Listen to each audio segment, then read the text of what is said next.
आदाब, मैं नीता सिंह हाजिर हूँ हिंदुस्तान की सियासी, समाजी और इक्तिसादी सूरत हाल पर खास प्रोग्राम लेकर। ये है इंडिया। हमारी आज की पेशकश में बात नेशनल एजुकेशन पॉलिसी 2020 की। जी हाँ, अब हमारे देश की पुरानी एजुकेशन पॉलिसी पूरी तरह से बदल गई है और उसकी जगह एक बिल्कुल नई, वाइब्रेंट और रिवोल्यूशनरी एजुकेशन पॉलिसी पूरे मुल्क में मुकम्मल तौर पर लागू कर दी गई है। जाहिर है इसका मकसद उस एजुकेशन पॉलिसी को बदलना था जो हमारी आज की ज़रूरतों और हमारे बच्चों की तमन्नाओं को पूरा नहीं कर पा रही थी। तो क्या है इस नई एजुकेशन पॉलिसी की खूबियाँ और कैसे ये पॉलिसी हमारे आज के समाज की ज़रूरतों के लिहाज से इम्पॉर्टेंट है, साथ ही इससे जुड़े इंस्टीट्यूशंस क्या कर रहे हैं तैयारियाँ, इसी पर बात करने के लिए हमारे साथ स्टूडियो में मौजूद हैं दो खास मेहमान। NCERT से प्रोफेसर उषा शर्मा और CIET NCERT में assistant professor doctor Abhay Kumar. नमस्कार। आप दोनों का हमारे स्टूडियो में वेलकम है। तो सबसे पहले अभय जी, आपसे ये जानना चाहेंगे कि जिस तरह से समाज में ज़रूरतें बदल रही हैं और एजुकेशन की नीड बदल रही है, ज़रूरतें बदल रही हैं, तो उसके लिहाज से जो नेशनल एजुकेशन पॉलिसी है वो कितनी फिट बैठती है, कितनी ज़रूरतें पूरी करती है? ये जो राष्ट्रीय शिक्षा नीति 2020 अभी आई है, इसकी जो पृष्ठभूमि ये है कि जो पिछली जो नीति आई थी वो 1986 में आई थी, यानी अब तब से अब तक 34 साल बीत चुके हैं और ये 34 साल किसी भी राष्ट्र के जीवन में बहुत बड़ा वक्त होता है। कई पीढ़ियां जो है वो गुजर चुकी हैं, हमारी ज़रूरतें बदल चुकी हैं, हमारा जो जनरेशन है उसकी जो आकांक्षाएं हैं वो भी बदली हैं और समय भी बदला है और समाज भी बदला है जी। तो ऐसी परिस्थिति में हमारा जो कंट्री है उसका जो दुनिया में जो रोल होना चाहिए वो भी धीरे धीरे बदला है। ऐसी परिस्थिति में यह लाजमी है कि हमारा जो शिक्षा नीति है, यदि हमारा और उसके बेसिस पर जो आगे शिक्षा में बदलाव आएंगे, वो शिक्षा नीति ये जो बदलता समय है, बदलता दौर है, बदलता समाज है, उसको कैप्चर करे, वो परिलक्षित होना चाहिए इस शिक्षा नीति में। और यह शिक्षा नीति ये जो नीड्स है हमारे सामने, उसी को पूरा करने का एक प्रयास है। और मैं समझता हूँ कि जो आने वाले दिनों में जैसे जैसे हम इस शिक्षा नीति को हम ग्राउंड पर इसको उतारेंगे, वैसे हम देखेंगे कि ये जो हमें कमियां दिख रही थी, जो इतना समय गुजर गया था और जो नई ज़रूरतें आई थी उसके अभाव में, उन ज़रूरतों को हम आगे इस शिक्षा नीति के द्वारा हम ग्राउंड पर उतार सकेंगे और निश्चित रूप से इसका हमारे देश में, हमारे समाज पर इसका फ़र्क पड़ेगा। जी, तो आपने बताया बदलती ज़रूरतों को ध्यान में रखा गया है इस एजुकेशन पॉलिसी में। ये बताइए क्या है ये एजुकेशन पॉलिसी और क्या फ़ीचर्स हैं, इम्पॉर्टेंट फ़ीचर्स इसके? देखिए, जब हम राष्ट्रीय शिक्षा नीति 2020 की बात करते हैं और उसकी खासियतों के बारे में बात करते हैं, तो शिक्षा नीति का जो पहला शब्द है वह है मानव की पूर्ण क्षमता का विकास करना। तो ये जो राष्ट्रीय शिक्षा नीति है ये मानव की पूर्ण क्षमताओं में विश्वास तो रखती है, लेकिन साथ साथ ये उसके विकास की बात भी करती है, एक न्याय संगत तार्किक समाज की स्थापना की बात करती है और जिसके माध्यम से हम राष्ट्र की उन्नति की बात भी कर रहे हैं। तो पहली खास बात तो ये है कि हम मानवीय क्षमताओं में विश्वास रखते हैं और उनकी पूर्ण क्षमता के विकास की बात करते हैं। इस राष्ट्रीय शिक्षा नीति में बहुत सारी खूबियां हैं। पहली खूबी तो ये है कि इसमें बच्चों की जो विलक्षण क्षमताएं हैं उनमें विश्वास रखा गया है, उनमें उनकी पहचान करने की बात ये राष्ट्रीय शिक्षा नीति करती है। और विषयों के बीच में जो एक तरह का कठोर विभाजन है कि कला के जो विद्यार्थी हैं वे विज्ञान नहीं पढ़ रहे थे या विज्ञान के विद्यार्थी थे वे कला नहीं पढ़ रहे थे, तो यह जो शिक्षा नीति है ये इस तरह के कठोर विभाजन को तोड़ती है और ये कहती है कि कला और विज्ञान, ये जो विषयों के बीच का विभाजन है, ये जो कठोर विभाजन है, ये विभाजन नहीं है। कला के विद्यार्थी अगर विज्ञान का कोई विषय पढ़ना चाहते हैं तो वे पढ़ सकते हैं। ठीक इसी तरह से अगर जो विज्ञान के विद्यार्थी वे कला का कोई हिस्सा पढ़ना चाहते हैं तो वे पढ़ सकते हैं। तो ऐसा नहीं है कि जो डॉक्टर बनना चाहते हैं वे संगीत की शिक्षा नहीं ले सकते। तो ये जो बहुविषयक पूरा परिप्रेक्ष्य है ये शिक्षा नीति का एक मुख्य हिस्सा है। और इसी शिक्षा नीति में एक और खास बात है, इसमें लचीलेपन की बात की गई है। हम राष्ट्रीय स्तर पर एक खास तरह की रूपरेखा की बात तो करते हैं, लेकिन हर राज्य को यह छूट है, लचीलेपन की व्यवस्था है कि वे अपने बच्चों के और अपनी जो समाज सांस्कृतिक परिप्रेक्ष्य हैं उनके हिसाब से लचीलापन रखते हुए उन उद्देश्यों को प्राप्त कर सके। एक और खास बात इसमें यह है कि यह राष्ट्रीय शिक्षा नीति बच्चों की मातृभाषा को शिक्षा का माध्यम बनाने की बात करती है। हालांकि हर पॉलिसी में ये बात कही जाती है, एनसीएफ 2005 जो एनसीईआरटी ने बनाया था उसमें भी ये कहा गया था, और इतना ही नहीं, जो राइट टू एजुकेशन है वो भी यही कहता है कि जहाँ तक संभव हो बच्चों की मातृभाषा को उनकी शिक्षा का माध्यम बनाया जाए, और ये पॉलिसी उस पर खास बल देती है। और एक और खूबसूरत हिस्सा इस पॉलिसी का ये है कि ये ईसीसी की बात करती है, यानी कि जो प्रारंभिक बाल व्यवस्था देखभाल एवं शिक्षा है, जो प्री स्कूल एजुकेशन है, उस पर इसका बहुत ज़्यादा फोकस है। और आप देखेंगे पॉलिसी का जो पहला अध्याय है, पहला चैप्टर है, वो वहीं से शुरू होता है। तो उषा जी, बहुत सारी खूबियां आप गिना रही हैं एक के बाद एक। तो सबसे बड़ी बात जो समझ में आ रही है कि बहुत फ्लेक्सिबिलिटी है इसमें। आपने कहा डॉक्टर पढ़ने वाले, जो डॉक्टर बनने वाले लोग हैं, साइंस के साथ साथ वो आर्ट बिल्कुल का विषय भी चुन सकते हैं। अभय जी, ये बताइए कि ज़रूरतें जिस तरह से समाज की बदली हैं, वैसे ही सोशल मीडिया का अगर देखें तो बहुत ज़्यादा यूसेज बढ़ गया है। अगर बच्चों में बात करें तो उनमें भी ऐसा हो गया है। तो इसको ध्यान में रखते हुए टेक्नोलॉजी को किस तरह से इसमें सम्मिलित किया गया है नई शिक्षा पद्धति में? ये जो नेशनल एजुकेशन पॉलिसी की एक सबसे जो महत्वपूर्ण इसका हिस्सा है वो है टेक्नोलॉजी, एजुकेशनल टेक्नोलॉजी के क्षेत्र में किस तरीके से हम टेक्नोलॉजी का एजुकेशन पे इस्तेमाल कर सकते हैं। और इससे जो स्पेसिफिक बातें की गई है उस पर आने से पहले मैं एक दो बात और जो महत्वपूर्ण है वो कहना चाहूँगा कि ये जो एजुकेशन और टेक्नोलॉजी का जो आपस में रिश्ता है वो एक तरीके से दोनों एक दूसरे के पूरक है। कि ऑलरेडी हम देखते हैं कि हमारे देश में हमारे बच्चे जो है, हमारे जो भाई बहन हैं, वो पूरे दुनिया भर में टेक्नोलॉजी में ऑलरेडी कंट्रीब्यूट कर रहे हैं। तो एक तरह से इन जो हमारे यहाँ ऑलरेडी जो शिक्षा है उसका फ़ायदा वो टेक्नोलॉजी में ऑलरेडी हमें टेक्नोलॉजी के फील्ड में देखने को मिल रहा है, क्योंकि वो दुनिया में अव्वल पहले दर्जे में वो आते हैं, खासकर जब हम डिजिटल टेक्नोलॉजी की बात करते हैं।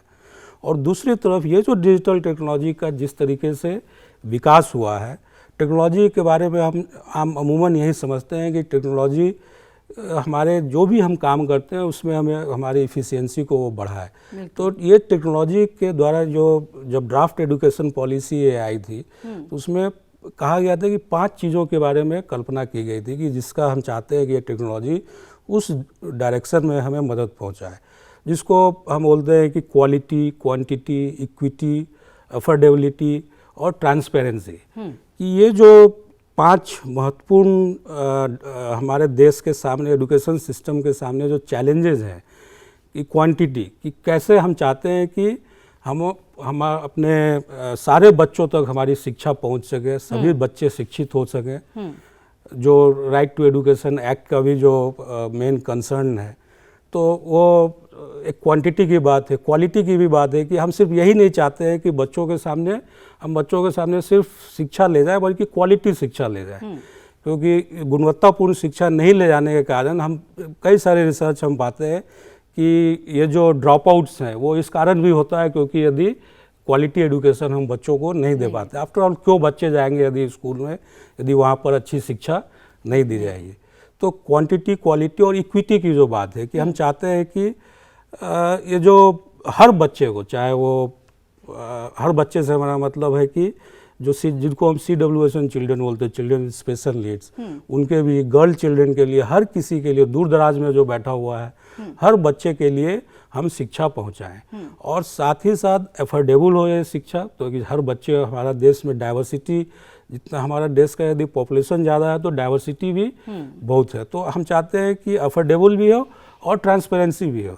तो आप देखेंगे कि जो 5 डायमेंशन या जो 5 जो चैलेंजेस हैं हमारे एजुकेशन सिस्टम का, इन 5 में हम टेक्नोलॉजी का एक महत्वपूर्ण इंटरवेंशन है, ऑलरेडी है, और हम आगे इसको अच्छे तरीके से इंटीग्रेट करना चाहते हैं।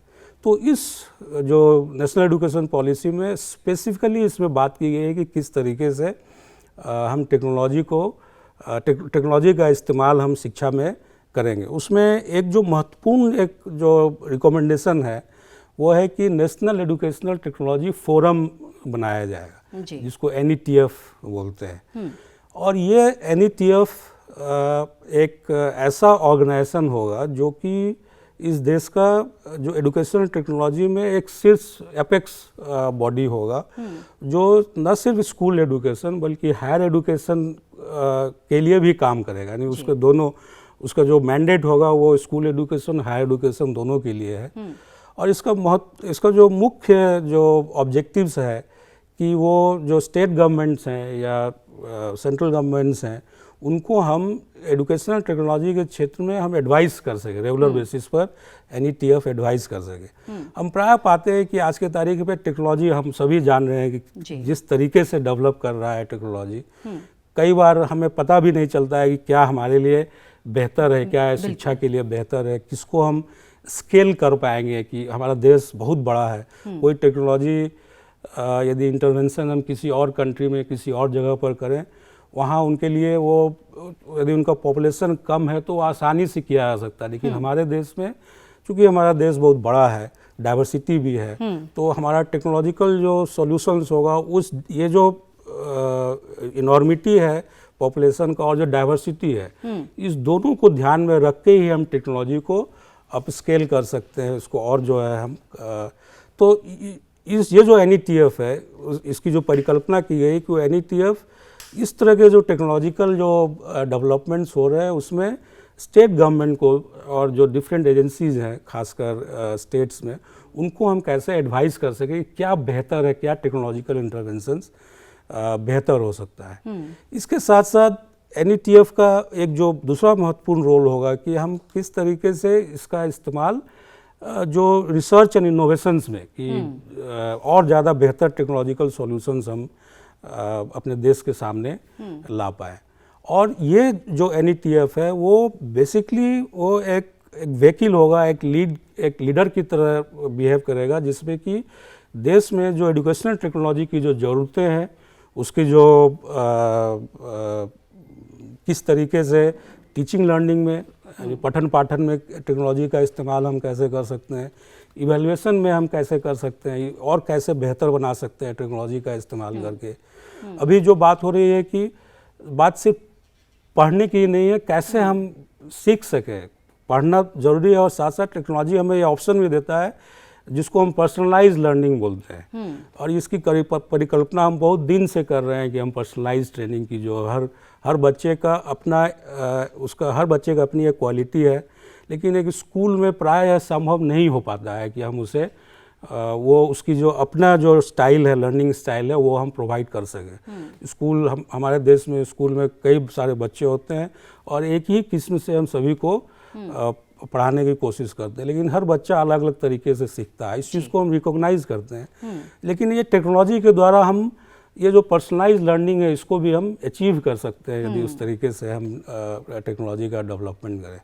तो ये इस पॉलिसी में मैं समझता हूँ कि जो टेक्नोलॉजी ये जो 34 साल जो समय बीता पुराने एजुकेशन पॉलिसी से नए एजुकेशन पॉलिसी के बीच में, इसमें एक जो महत्वपूर्ण हमारे समाज में डेवलपमेंट हुआ है टेक्नोलॉजी का, और उस टेक्नोलॉजी के डेवलपमेंट को बहुत खूबसूरती से, बहुत बेहतर तरीके से इस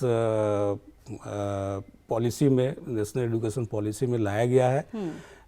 और उसमें जो NETF का रोल है वो एक सेंट्रल रोल होने वाला है, क्योंकि NETF ही फिर वो एक लीडर की तरह, एक लीडिंग ऑर्गेनाइजेशन की तरह काम करेगा कि सारे स्टेक होल्डर्स को वो ये जो टेक्नोलॉजिकल इंटरवेंशंस है उसको वो प्रोवाइड कर सके। जी, तो बहुत कुछ है पाइपलाइन में जैसे आप कह रहे हैं, और काफ़ी कुछ बदलने वाला है टेक्नोलॉजी के क्षेत्र में। जी, उषा जी आपसे जानना चाहेंगे कि पहले 10+2 करिकुलम होता था, अब वो बदल करके 5+3+3+4 हो गया है। ये क्या है, ये चेंज क्या है, ये बताइए। देखिए, जैसे मैंने पहले भी कहा कि पॉलिसी में नई खास बात है, उसमें प्री स्कूल एजुकेशन जो ECC का पूरा मामला है उस पर बहुत ज़्यादा फोकस किया गया है। तो पॉलिसी ये कहती है कि जो फाउंडेशनल ईयर हैं, जो बच्चों के शुरुआती जीवन के शुरुआती हिस्से हैं, जो वर्ष हैं जहाँ लर्निंग बहुत ज़्यादा होती है, जहाँ ब्रेन का डेवलपमेंट होता है, अगर वहाँ उस दौरान बच्चों को बहुत अच्छी एजुकेशन मिलती है तो फिर वो अपनी ज़िंदगी में बेहतर तरीके से सीख सकते हैं। तो जो शुरू के 5 साल है उसकी बात की गई है, जिसमें 3 साल तो हम प्री स्कूल की बात कर रहे हैं और जो 2 साल है उसमें हम कक्षा 1 और 2 की बात कर रहे हैं। और उसके बाद के जो 3 साल हैं जहां हम एजुकेशन की बात कर रहे हैं वो कक्षा 3, 4, 5 की बात है। उसके बाद के जो 3 साल है वो कक्षा 6, 7, 8 की बात है और उसके बाद जो 4 साल है वो कक्षा 9, 10, 11, 12 की बात है। तो ये जो पूरा आमूलचूल परिवर्तन किया गया पूरी शिक्षा की संरचना में, ये बहुत महत्वपूर्ण है जी। और हालांकि हर पॉलिसी ईसीसी पर बात करती है, वो उस पर ध्यान देती है, उसकी महत्ता को बताती है, लेकिन जिस तरीके से न्यू एजुकेशन पॉलिसी पे जिस तरह से उसे आर्टिकुलेट किया गया है, जिस तरह से उसकी महत्ता को बढ़ाया गया है, वह काबिल तारीफ है और हम सब फिर उसी उद्देश्य को प्राप्त करने की कोशिश करेंगे। और फाउंडेशन ईयर में ये भी जानना बहुत ज़रूरी है कि जब हम बुनियादी साक्षरता और संख्या बोध की बात करते हैं, यानी कि बच्चे पढ़ना लिखना किस तरह से सीखते हैं या जो शुरुआती दौर में पढ़ने लिखने का प्रोसेस कैसे होगा, क्या प्रक्रिया होगी, हमारी पेडागोजी क्या होगी, इस पे बहुत ज़्यादा बल दिया गया है। क्योंकि अगर ये फाउंडेशन मजबूत होगी तो इमारत आप कितनी भी मंजिल ऊपर बना लीजिए, तो फाउंडेशन को मजबूत बनाने की कोशिश की गई है इस न्यू एजुकेशन पॉलिसी में। जी उषा जी, अभी तक ये कहा जाता था कि जो ज़्यादा रट लेगा अच्छे नंबर आ जाएंगे या रटने पर जोर दिया जाता था, तो how is it different now कि क्या हाउ टू लर्न पर भी जोर दिया जा रहा है? बिल्कुल, सब कुछ सीखने की बजाय ये सीखा जाए कि सीखा कैसे जाता है, क्योंकि सीखना शिक्षा का उद्देश्य तो है, लेकिन ये जो हम लाइफ लॉन्ग लर्निंग की बात करते हैं, यानी कि जीवन पर्यंत सीखना, ये असल में शिक्षा है। शिक्षा स्कूल की 4 दीवारी या कॉलेज की 4 दीवारी से बंधी हुई नहीं है। तो हम शिक्षा को उस तरह से देखें कि हमारे भीतर जो क्षमताएं हैं वह पूर्ण रूप से विकसित हो सके। और जब हम रटने की बात करते हैं तो अक्सर ये समझ में आने लगता है कि रट का तो कुछ काम होने वाला नहीं है। ऐसा नहीं है कि हम परीक्षा के लिए पढ़ें, परीक्षा दी और उसके बाद हम सब भूल गए, ये शिक्षा तो कभी नहीं हमने कोशिश की है। हाँ, हम जब बुनियादी साक्षरता या पढ़ने लिखने की बात करते हैं या फाउंडेशन ईयर्स में हम जब पढ़ने की बात करते हैं तो उसका मतलब ये है कि हम पढ़ने और लिखने को समझ सकें। अब तक हमारे जहन में ये जो एक आम अवधारणा रहती है और कि पढ़ने लिखने का मतलब होता है कि वर्णमाला को रट लीजिए या अक्षर ज्ञान हो जाए किसी भाषा के माध्यम से तो वहाँ से हमारा पढ़ना लिखना प्रारंभ होता है। ऐसा नहीं है। पढ़ने लिखने की जो पूरी प्रक्रिया है वह स्कूल में आने से पहले शुरू हो जाती है। जब हम एक लिटरेट सोसाइटी की बात करते हैं, यानी कि साक्षर समाज की बात करते हैं, जहाँ पढ़ना लिखना हम सबकी ज़िंदगी में हिस्सा बन जाता है, तो वहाँ बच्चे बहुत जल्दी से पढ़ना लिखना सीख लेते हैं। तो पढ़ना लिखना में समझ बहुत महत्वपूर्ण है। और हम ये कहते हैं कि पढ़ना है समझना, रीडिंग इज कॉम्प्रिहेंशन, यानी कि समझ नहीं होगी तो फिर वह पढ़ना नहीं है। तो ये पूरा प्रोसेस समझ पर ज़्यादा ध्यान देता है, रटने की जगह समझने पर जोर दिया जाएगा। सीखना तो है ही, लेकिन अगर हमारे भीतर ये हुनर आ जाए कि सीखा कैसे जाता है, तो ये शिक्षा नीति इस बारे में भी बात करती है और बल देती है कि बच्चे ये काबिलियत, ये सलाहियत पैदा कर सके कि सीखा कैसे जाता है। हाउ टू लर्न पर भी जोर दिया जाएगा। अभय जी, आपने इतनी बड़ी बड़ी बातें बताई, इतनी सब कुछ होने वाला है टेक्नोलॉजी के क्षेत्र में, लेकिन कई जगह ऐसे हैं जहाँ पर कि अभी भी स्मार्टफोन्स नहीं हैं, वहाँ पर बड़ी दिक्कतें आती हैं, बच्चे कैसे पढ़ें, तो उसके लिए किस तरह के उस दिशा में क्या कुछ किया जा रहा है? ये बहुत लाजमी सवाल है कि हम जब टेक्नोलॉजी के इंटरवेंशंस की बात कर रहे हैं तो जैसा कि मैं पहले भी कहा कि हमारा देश इतना बड़ा है, उतना डाइवर्स भी है और ये डाइवर्सिटी सोशियो इकोनॉमिक बेसिस पर भी है। तो और जाहिर है कि हर किसी के पास टेक्नोलॉजी का वो जो गैजेट्स हैं वो एक्सेस नहीं है टेक्नोलॉजिकल इक्विपमेंट्स का, मसलन स्मार्टफोन हो या जिसके द्वारा आज के तारीख में हम ज़्यादातर अपने रिसोर्सेज को पहुंचा रहे हैं। लेकिन पिछले दिनों में जो कुछ प्रयास हो रहे हैं, जैसे कि आपको पता है कि डिजिटल इंडिया जो कैंपेन शुरू हुआ भारत सरकार का जी, जिसका 3 जो मेन मोटो था कि हम सभी अपने सिटीजन्स को डिजिटली लिटरेट करेंगे, हम डिजिटल इंफ्रास्ट्रक्चर बढ़ाएंगे देश में और हम ई गवर्नेंस को जो है ज़्यादा से ज़्यादा अपने देश में, अपने समाज में ले जाएंगे। तो एक तो कि डिजिटल इंडिया कैंपेन को ऑलरेडी हम उसका इम्पैक्ट देख पाते हैं कि जगह जगह सरकार ने की ये कोशिश रही है कि जो डिजिटल इंफ्रास्ट्रक्चर बढ़ाने की बात है वो हम आगे और बढ़ा पाएँ। दूसरा, इस एजुकेशन पॉलिसी में भी ये जो इंफ्रास्ट्रक्चर बढ़ाने की बात है, इसकी भी बात की गई है, जहाँ पर टेक्नोलॉजी इंटरवेंशंस की बात की गई है कि हम कैसे और वो इस पॉलिसी में उसका जो इंटरवेंशंस का जो मीडियम वो स्कूल के द्वारा कि स्कूल जो हमारा मीडियम होगा, या जो डिजिटल इंफ्रास्ट्रक्चर बढ़ाने की बात है, तो उसमें जो टीचर्स हैं उनको हम उनको एक्सेस उनका जो ज़रूरतें हैं, ताकि वो मिनिमम जो डिजिटल रिसोर्सेज हैं उसको एक्सेस कर सकें, ऐसे डिजिटल इंफ्रास्ट्रक्चर उनको मुहैया कराने की बात है। इसके साथ साथ ये जो डिजिटल इंफ्रास्ट्रक्चर बढ़ाने के साथ साथ जो एक दूसरा महत्वपूर्ण जो इंटरवेंशंस है और जो इस पॉलिसी में कही भी गई है और ऑलरेडी इस डायरेक्शन में काम शुरू हो गया है, वो यह है कि हो सकता है कि हर किसी के पास स्मार्टफोन नहीं हो, इंटरनेट का एक्सेस नहीं हो, लेकिन जो ऑन एयर जो प्रोग्राम्स आते हैं, मसलन टीवी का इस्तेमाल या फिर रेडियो का के द्वारा जो हम शिक्षण सामग्री को बच्चों तक पहुंचा पाएँ, तो उसका रिच निश्चित रूप से इंटरनेट से ज़्यादा है, टेलीविज़न का, रेडियो का और भी ज़्यादा है। तो हम इस पिछले दिनों में भारत सरकार ने एक आत्मनिर्भर भारत अभियान के तहत जो है एक प्रोग्राम शुरू हुआ जिसका नाम है PM ई-विद्या प्रोग्राम। तो इस PM ई-विद्या प्रोग्राम में इसके कई कंपोनेंट्स हैं। एक महत्वपूर्ण कंपोनेंट यह है कि हम 1 क्लास 1 चैनल के तहत हम 12 चैनल शुरू कर रहे हैं, 12 टीवी चैनल जो DTH नेटवर्क पर, फिलहाल वो दूरदर्शन का जो DTH नेटवर्क है उस पर अवेलेबल रहेगा। यानी हम कक्षा 1 से कक्षा 12 तक हर क्लास के लिए अलग अलग 12 चैनल शुरू कर रहे हैं, और ये 12 चैनल ऑलरेडी शुरू कर चुके हैं हम लोग, और ये ऑलरेडी अवेलेबल है। लेकिन वो अभी हम ट्रायल रन कर रहे हैं, जो इनिशियल जो हिकअप्स है उसको हम समझने का प्रयास कर रहे हैं, उसको हम दूर भी कर रहे हैं जैसे जैसे हम, और हमारी योजना है कि हम इस 1 अक्टूबर को उसको हम फॉर्मली लॉन्च कर पाएँ। तो ये 12 चैनल, ये मैं समझता हूँ कि आने वाले दिनों में जो शिक्षा में जिस क्रांति की बात हम अमूमन करते हैं उसमें एक मील का पत्थर साबित होगा, क्योंकि ये एक बहुत काफ़ी बड़ी बात होगी कि 12 चैनल जो स्कूल एजुकेशन के लिए डेडिकेटेड होगा, और ये 24/7 रन करेगा। हर दिन हम फिलहाल अभी जब हम शुरू कर रहे हैं तो हमें 2 घंटे का, हम कक्षा 1 से 10वीं तक 2 घंटे का फ्रेश कंटेंट देंगे डेली, लेकिन 11वीं 12वीं में 3 घंटे का है। लेकिन जैसे जैसे हम आगे बढ़ेंगे, हमारे पास हम ऑलरेडी कंटेंट्स बनाना शुरू कर दिया है। कंटेंट्स हमारे पास पहले से भी थे और इसके लिए भी हम कंटेंट्स बना रहे हैं, और इसमें हमारे हर क्लास के लिए, हर सब्जेक्ट के लिए, हर जो टेक्स्ट बुक है NCERT का जो प्रिस्क्राइब टेक्स्ट बुक्स है उसके ऊपर, हर टेक्स्ट बुक के ऊपर हर चैप्टर में हम कंटेंट बना रहे हैं, वो भी 2 मीडियम में, हिंदी और इंग्लिश में। फ़िलहाल हमारे लिए भी इतना ही संभव है कि हम 2 ही भाषाओं में बना पाएँ। अच्छा तो होता है कि हम, क्योंकि टेक्नोलॉजी का जब हम इस्तेमाल की बात करते हैं तो उसका एक हम ये भी मानते हैं कि हमारे देश में जो लैंग्वेज, हमारा जो डाइवर्सिटी है उसको हम ओवरकम कर सकें पढ़ने पढ़ाने में।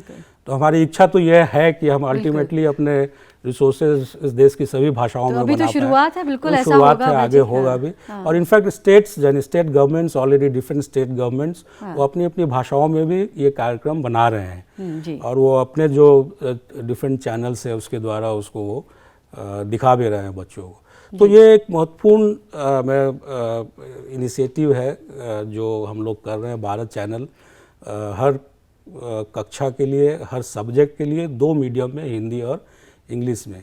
इसके साथ साथ उस PM ई-विद्या के 1 क्लास 1 चैनल के साथ साथ रेडियो को इस्तेमाल करने की भी बात की गई कि रेडियो को, तो हम अभी रेडियो प्रोग्राम्स भी बना रहे हैं। पहले से भी हमारे प्रोग्राम्स थे, और अभी ऑलरेडी 67 रेडियो स्टेशन से हमारे प्रोग्राम चल रहे हैं, जो एजुकेशनल प्रोग्राम्स हमने बनाए हैं। और ये रेडियो प्रोग्राम्स को जब हम प्रोग्राम बनाते हैं उसका 2 फ़ायदा है। एक तो कि रेडियो का रिच ज़्यादा है, देश के ज़्यादातर हिस्सों में रेडियो पहुंचा है, और दूसरा है कि जो दृष्टिबाधित जो बच्चे हैं उनके लिए भी उनको सीखने में उनको मदद होगी। बिल्कुल। इसका पीएम ई विद्या के तहत एक और एक महत्वपूर्ण कंपोनेंट है जिसको हम दीक्षा के नाम से एक दीक्षा एक पोर्टल है। इसका जो एक्सपैंड करेंगे तो वो है कि digital infrastructure for knowledge sharing. जी। लेकिन दीक्षा पोर्टल भी है और ऐप भी है, एंड्रॉयड बेस्ड ऐप है। तो इस ऐप के द्वारा यह भी एक सबसे एक महत्वपूर्ण इंटरवेंशन होने जा रहा है, क्योंकि इस दीक्षा ऐप के द्वारा हमारी परिकल्पना यह है कि हम एक स्कूल में जितने भी तरह के लर्निंग से रिलेटेड एक्टिविटीज़ हो रही हैं, चाहे टीचिंग लर्निंग हो, इवैल्यूएशन हो, या स्कूल मैनेजमेंट का जो काम है, एडमिशन वगैरह की जो बात है, या टीचर्स का जो अपना प्रोफेशनल डेवलपमेंट के लिए इन सर्विस टीचर्स ट्रेनिंग जिसकी बात हम करते हैं, इन सर्विस टीचर्स ट्रेनिंग एक महत्वपूर्ण एक्टिविटी है, क्योंकि जैसे रविन्द्रनाथ टैगोर एक बोल के गए थे कि A lamp cannot light another lamp unless it continues to burn itself। तो एक शिक्षक जब तक उसकी जो प्रोफेशनल डेवलपमेंट के लिए लगातार वो अपनी तैयारी नहीं करता रहेगा तो बच्चों को जो है अच्छा से बता भी नहीं पाएगा। तो इस डायरेक्शन में भी उस दीक्षा प्लेटफॉर्म पर in service teachers training, online training की ही बात की। ऑलरेडी वो कुछ हमने पायलट किया भी है, कई सारे टीचर्स ने उसका फ़ायदा उठाया भी है। तो जो पहले ट्रेनिंग में हम कुछ हंड्रेड्स के में हम ट्रेनिंग दे पाते थे, अभी हम इस माध्यम को इस्तेमाल करके एक साथ हजारों लाखों की संख्या में हम टीचर्स को ट्रेन कर पा रहे हैं। तो ये जो दीक्षा मोबाइल ऐप है, प्लेटफॉर्म है, इसमें हमारे सारे रिसोर्सेज, जिन रिसोर्सेज की मैंने अभी बात की वन क्लास वन चैनल में, ये हमारे सारे क्लास पर हर सब्जेक्ट, हर क्लास का जो हमारे लर्निंग रिसोर्सेज बन रहे हैं, ये सारे दीक्षा पर भी अवेलेबल रहेंगे। और ये इसके साथ साथ वीडियो के साथ साथ जो प्रैक्टिस क्वेश्चंस वगैरह हैं वो भी रहेंगे। इन सर्विस टीचर्स ट्रेनिंग भी होगा। साथ ही साथ जो CWSN children with special needs के लिए जो कार्यक्रम है, साइन लैंग्वेज का इस्तेमाल करके भी हम कार्यक्रम बना रहे हैं, वो प्रोग्राम भी हम अलग से उसमें डालेंगे। तो और इसके साथ साथ ये जो इनिशिएटिव है पीएम ई विद्या का, इसमें कोहेरेंस की बात की गई है। कोहेरेंस का मतलब कि जो प्रोग्राम हम टीवी पर दिखाएंगे वही प्रोग्राम उसमें हम QR कोड इंसर्ट कर रहे हैं, और ये QR कोड वही है जो NCERT के टेक्स्ट बुक में जो QR कोड ऑलरेडी लगी हुई है। आप देखेंगे कि NCERT की जो नई टेक्स्ट बुक है उसमें हर किताब में हर चैप्टर पर एक QR कोड लगा हुआ है। तो उसको यदि आप स्कैन करेंगे तो उस न सिर्फ आप वो चैप्टर या उसका जो टेक्स्ट बुक है उसको आप एक्सेस कर पाएंगे, बल्कि उससे जुड़ा हुआ जो और भी रिसोर्सेज हैं, लर्निंग रिसोर्सेज, वो भी आप एक्सेस कर सकते हैं।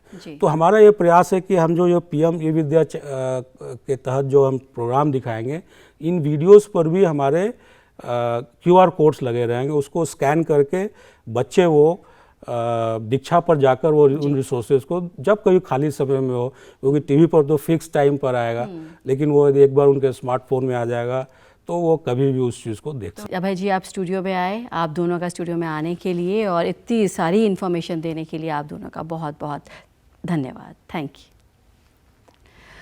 तो उम्मीद करते हैं हमारे व्यूअर्स को काफ़ी जानकारी मिल पाई होगी कि आखिर न्यू नेशनल एजुकेशन पॉलिसी है क्या। हमारी इस खास पेशकश में आज बस इतना ही। हमारे इस खास प्रोग्राम पर आप भी अपनी राय दे सकते हैं। हमारी ईमेल आईडी है ddurduspecials@gmail.com। फ़िलहाल हमारी पूरी टीम को दीजिए इजाज़त। आदाब।